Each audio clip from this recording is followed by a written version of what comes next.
Hello friends, welcome to my YouTube channel AR resolution. आज की video में हम यूरिन एनालाइज टेस्ट के बारे में जानेंगे।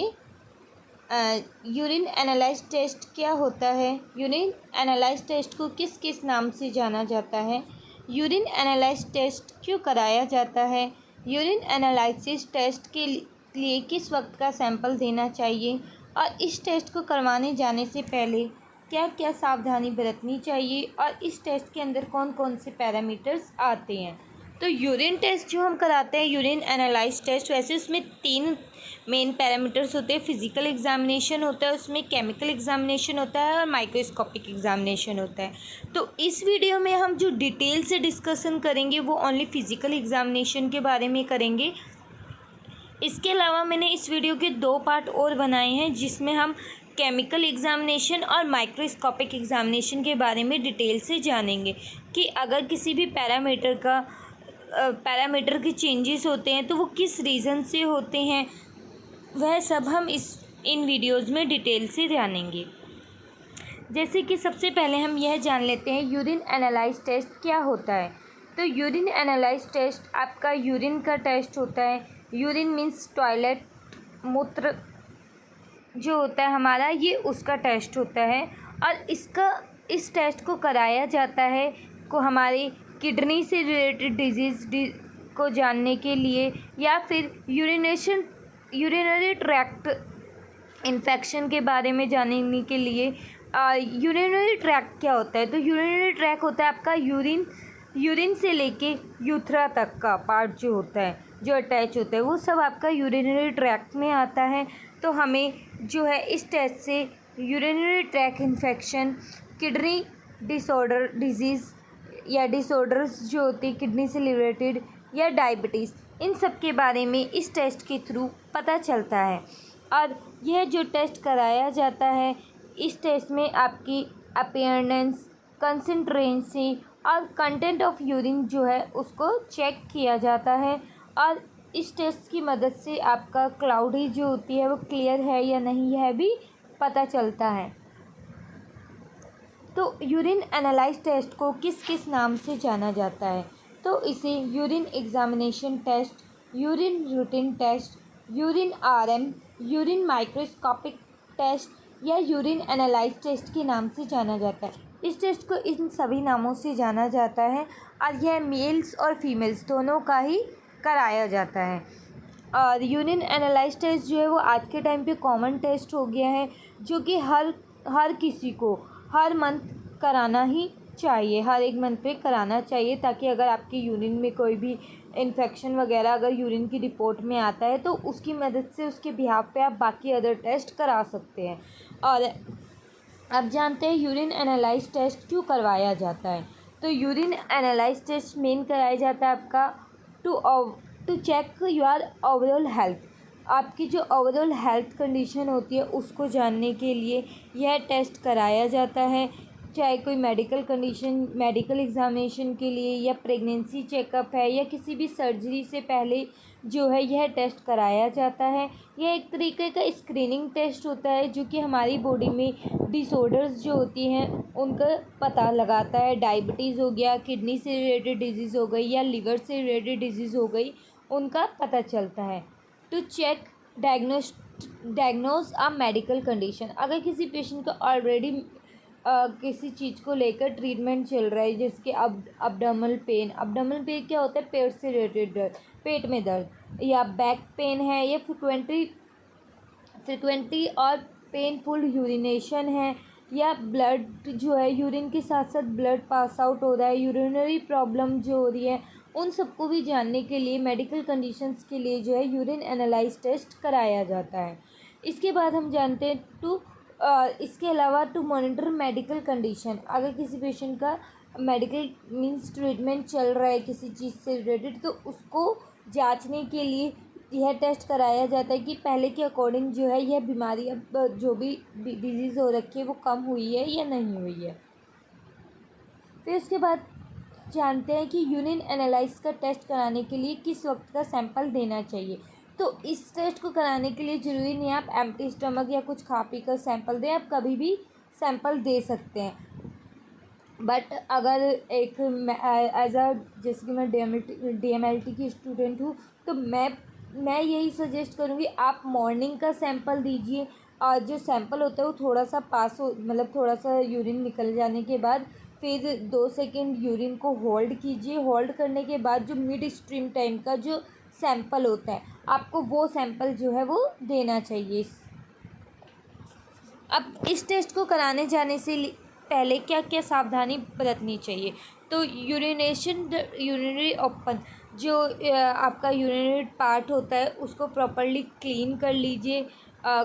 उसके बाद जो है, और अगर वुमेंस की बात करें तो यूरिनरी जो आपका पार्ट है उसको प्रॉपर क्लीन कर ले। सेम मेंस में जो भी यूरिन पार्ट होता है, पेनिस जो है, उसको प्रॉपर क्लीन कर लें। उसके बाद यूरिन का जो सैंपल है वो आप कंटेनर में कलेक्ट कर सकते हैं, बट मिड स्ट्रीम टाइम का सैंपल ही कलेक्ट करें। मीन्स थोड़ा सा यूरिन पास होने के बाद जो बीच का सैंपल होता है, थोड़ी देर यूरिन को होल्ड करके फिर जो सैंपल निकले वो सैंपल देना चाहिए। और 30 to 60 मिलीलीटर्स का कम से कम जो है सैंपल आपको कंटेनर में देना चाहिए। और आपको यह सैंपल लेने के बाद एक घंटे के अंदर टेस्टिंग के लिए जो है दे देना चाहिए। इफ़ इन केस अगर आप 1 घंटे के अंदर नहीं दे पा रहे हैं तो आप सैंपल को जो है रेफ्रिजरेटर करके रख सकते हैं अपने ही घर में या कहीं पे भी थोड़ी देर के लिए। अब बात करते हैं यूरिन एनालाइज टेस्ट के अंदर कौन कौन से टेस्ट आते हैं। तो जैसे कि मैंने पहले ही बताया था, इसमें फिजिकल एग्जामिनेशन, केमिकल एग्जामिनेशन और माइक्रोस्कोपिक एग्जामिनेशन आता है। अब केमिकल एग्जामिनेशन में जो होता है इसमें, और माइक्रोस्कोपिक, इन दोनों के बारे में हम अपनी दूसरी वीडियो में पार्ट 2 और पार्ट 3 में जानेंगे। इस वाले सेक्शन में हम सिर्फ फिज़िकल एग्जामिनेशन के बारे में डिटेल से जानेंगे। तो अब बात करते हैं सबसे पहले फिज़िकल एग्जामिनेशन के पहले पैरामीटर की, जो होता है वॉल्यूम। अगर किसी पेशेंट का जो वॉल्यूम आ रही है वो 1.2 से 2 लीटर पर डे आ रही है, डेट मीन्स ये एक नॉर्मल कंडीशन है। यानी कि पेशेंट की जो वॉल्यूम आ रही है, मीन्स जितना यूरिन उसको पास आउट होना चाहिए वो हो रहा है।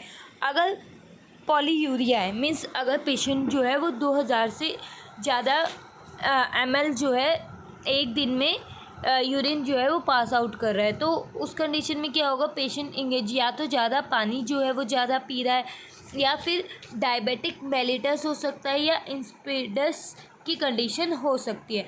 तो डायबिटिक मेलिटस क्या होता है, इंसुलिन की जो कमी होती है उसको डायबिटिक मेलिटस कहा जाता है।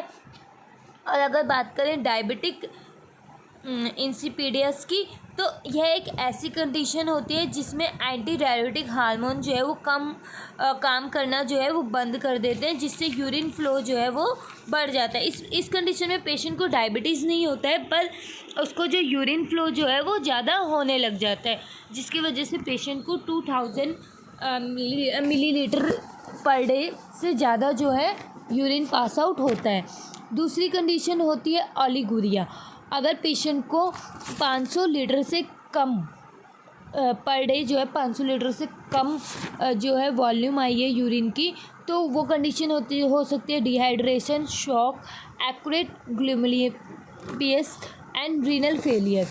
डिहाइड्रेशन जो है वो जब मतलब पेशेंट जो भी पेशेंट है जो सैंपल दे रहे हैं वो कम पानी पी रहे हैं, या ज़्यादा गर्मी की वजह से जो है पेशेंट को जो यूरिन है वो कम हो रहा है, 500 मिलीलीटर से कम हो रहा है पर डे, तो उस कंडीशन को ओलिगुरिया कहेंगे। इसके अलावा एनोयूरिया की कंडीशन होती है, जो कि टोटली सस्पेंसिक ऑफ यूरिनेशन होते हैं, मीन्स 100 ml से भी कम पेशेंट को जो है वो यूरिन हो रहा है पर डे का। तो यह एक तरीके की रीनल शटडाउन कंडीशन होती है, और जब किडनी वर्क करना प्रॉपर्ली बंद कर देती है तो उस कंडीशन में यह देखने को मिलता है।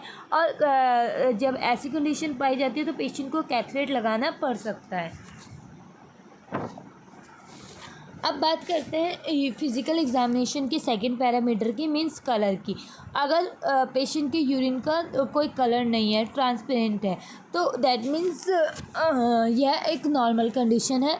अगर पेल स्ट्रेक कलर है तो भी नॉर्मल कंडीशन है, ट्रांसपेरेंट येलो है तो भी नॉर्मल वॉल्यूम में आएगा ये। अगर पेशेंट का यूरिन जो है वो डार्क येलो कलर का है, मीन्स पेशेंट जो है वह पानी जो है वह बहुत कम पी रहा है, उसको पानी पीने की ज़रूरत है। अगर पेशेंट की यूरिन का कलर एम्बरी और हनी कलर का आ रहा है, डैट मीन्स पेशेंट जो है वो इनफ जो पानी है वह पी रहा है, इनफ जो पानी होना चाहिए उतना पानी नहीं पी रहा है, उसको और पानी पीने की ज़रूरत है। अगर सिरप या ब्राउन एली कलर का आ रहा है, दैट मीन्स पेशेंट को लीवर से रिलेटेड डिजीज़ हो सकती है, डिहाइड्रेशन जो है वो हो सकता है, या पानी की कमी की वजह से जो है इस कलर का यूरिन आ सकता है। अब अगर बात करें पिंक टू रेडिश कलर की, तो यह तब हो सकता है जब पेशेंट को जो है किडनी से रिलेटेड डिजीज़ हो या यूरिनरी ट्रैक प्रॉब्लम हो, तो उस कंडीशन में यूरिन का कलर जो है पिंक या रेडिश देखने को मिल सकता है। अगर बात करें ऑरेंज कलर, तो अगर पेशेंट जो है वो किसी भी तरीके का अल्कोहल कर रहा है या ड्रिंक वगैरह कर रहे हैं, तो उस कंडीशन में जो है ऑरेंज कलर जो है यूरिन का देखने को मिल सकता है। ग्रीन एंड ब्लू जो है वह उस कंडीशन में देखने को मिल सकता है अगर पेशेंट को कोई जेनेटिक प्रॉब्लम है, मीन्स कोई पुरानी मीन्स मदर फादर से जैसे प्रॉब्लम मिल जाती है, कोई जेनेटिक जो है प्रॉब्लम है, तो उस कंडीशन में जो है वह ग्रीन कलर देखने को मिल सकता है। या फिर सेंड्रोनोमिक बैक्टीरिया इन्फेक्शन है तो भी ग्रीन कलर देखने को मिल सकता है। और पर्पल कलर जो है वह एक रेयर केस में देखने को मिलता है। और फॉर्मिंग और फीजिंग कलर जो है वह एक तरीके का हार्मलेस हाइड्रेटिक इफ़ेक्ट होता है, जो कि ओकेशनली में ही देखा जाता है। अगर पेशेंट जो है वो काफ़ी ज़्यादा एक्सेस प्रोटीन ले रहा है, तो उस कंडीशन में जो है किडनी को प्रॉब्लम हो सकती है, और तब यह कलर जो है फॉर्मिंग और फीजिंग कलर देखने को मिल सकता है। अब बात करते हैं फिज़िकल एग्जामिनेशन के ऑर्डर की। तो ऑर्डर जो है मीन्स स्मेल होता है ऑर्डर का, मतलब अगर एरोमेटिक है तो यह नॉर्मल कंडीशन है। अगर फ्रूटी ऑर्डर है मीन्स फ्रूटी स्मेल है तो पेशेंट को डायबिटिक हो सकता है। एमोनिकल ऑर्डर है तो यूरिनरी ट्रांजिशन की केस में जो है एमनियोटिक ऑर्डर जो एमनियोटिक स्मेल जो है वो हो सकती है। फ्यूल स्मेलिंग जो है अगर फ्यूल स्मेलिंग आ रही है तो ये यूरिनरी ट्रैक में इन्फेक्शन की वजह से हो सकता है। अब बात करते हैं अपीयरेंस की। तो अपीयरेंस ज़्यादातर नॉर्मल रिपोर्ट्स में जो है वो क्लियर देखने को मिलती है, बट अगर ट्रूबिड दिया गया रिपोर्ट्स में, अपीयरेंस जो है वो ट्रूबिड दीजी गई है, दैट मीन्स पेशेंट की जो यूरिन है उसमें वाइट ब्लड सेल्स जो है वह प्रेजेंट है, या एपेटाइटिक सेल्स प्रेजेंट है, या फिर कोई बैक्टीरिया इन्फेक्शन हो सकता है। अगर रिपोर्ट्स में अपीयरेंस जो है वो हैज़ी दी गई है तो मुकस के केस में जो है यह हैज़ी दी जा सकती हैं। और अगर स्मोकी दी गई है दैट मीन्स पेशेंट के यूरिन में ब्लड भी है, रेड ब्लड सेल्स जो है वो है। मिल्की जो है अपीयरेंस तब दी जाती है जब क्लाई जो है वह एक तरीके का हमारा मिल्की फ्लूइड होता है जो कि स्टोर होता है, और जब फैटी कंडीशन होती है तो यह हमारी बॉडी में यूज़ किया जाता है। बट कभी कभी ऐसा होता है कि ये क्लाइड जो है हमारे लिए प्रॉब्लम भी क्रिएट कर सकता है। अब बात करते हैं स्पेसिफिक ग्रेविटी वैसे आपका केमिकल एग्जामिनेशन में भी आता है, और कई बार फिजिकल एग्जामिनेशन में यूरिन स्ट्रिप की मदद से भी चेक किया जा सकता है। तो इसकी नॉर्मल वैल्यू 1.003 से 1.060 के बीच में देखने को मिलती है। लो स्पेसिफिक ग्रेविटी का रीज़न हो सकता है डायबिटिक इंस्पिड्यूट्स, ये मैंने स्टार्टिंग में ही बताया था। डायबिटिक इंस्पिड्यूट्स जो होती है वह आपकी एक तरीके की डायबिटिक पेशेंट को नहीं होती है, बट पेशेंट को जो है वो काफ़ी ज़्यादा यूरिन फ्लो हो रहा होता है। Drink excess amount of fluid, अगर पेशेंट जो है वो कम जो है वो ड्रिंक पानी जो लिक्विड पदार्थ है उनको ले रहा है। पॉलिनोफ्लेटिस जो है वह एक तरीके की किडनी डिजीज़ होती है। पस जो है वो फॉर्मेट हो रही होती है किडनी के राउंड एंड राउंड, तो उस कंडीशन को पॉलिनोफिटिस कहा जाता है। यूज़ ऑफ ड्यूरेटिक्स, इन कंडीशन में जो है स्पेसिफिक ग्रेविटी लो देखने को मिल सकती है। और dehydration, diabetic mellitus, adrenal insufficiency और टॉक्सीमिया ऑफ प्रेगनेंसी के केस में जो है हाई स्पेसिफिक ग्रेविटी देखने को मिल सकती है। अब अगर बात करें पीएच की, तो पीएच जो है वो हमारा लो देखने को मिल सकता है डायबिटिक कोटासिडिहायरिया के केस में, या फिर आपके मेटाबॉलिक एसिडोसिस के केस में जो है पीएच आपका लो देखने को मिल सकता है। वैसे नॉर्मली पीएच जो है वो 4.6 से 8.0 के बीच में देखने को मिलता है। अब अगर बात करें हाई पीएच कब देखने को मिलेगा, अगर किडनी जो है वो प्रॉपरली वर्क नहीं कर रही है, उस केस में kidney failure, urinary tract infection या हाई प्रोटीन डाइट के केस में जो है आपका पीएच जो है वो हाई देखने को मिल सकता है।